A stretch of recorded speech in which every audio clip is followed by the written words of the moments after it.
অনেকদিন পর তেঁতুলের ভর্তা খেলাম, তাও আবার গাছের পাকা তেঁতুলের ভর্তা। এই পাকা তেঁতুলগুলো আমার নানার বাড়ি থেকে আসছে, তো এগুলা খেতে অনেক বেশি ভালো লাগছে।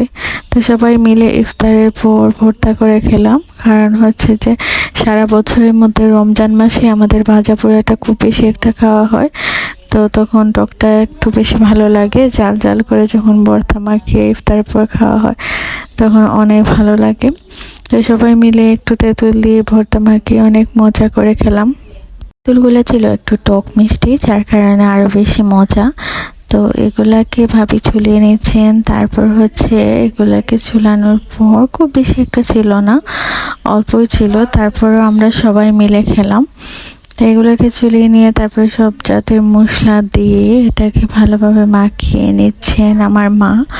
এটাকে এমনভাবে মাখাচ্ছেন যাতে সব জিনিস ভালোভাবে মিশে যায়, আর তেঁতুলটা মাখানোর উপরে এর আরও বেশি টেস্ট বাড়ে।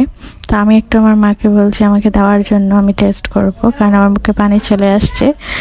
এটা সবার ক্ষেত্রেই হয়, টক দেখলে মুখে চলে আসে। তারপর আবার এটা তেঁতুল মাখানোর পর সবাইকে রাখলাম কে কে খাবে।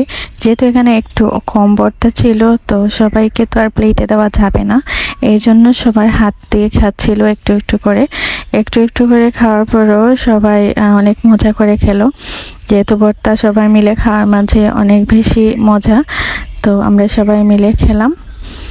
আর এই তো এখন বলতেছি, এখনো মুখে পানি চলে আসতেছে, ভর্তা দেখলেই মুখে পানি চলে আসে। এটা সবার বেলাই হয়, এটা কেউ না করতে পারবে না, কারণ টক এমন এক জিনিস যে এটা যে কেউ দেখলেই তার মুখে পানি চলে আসে।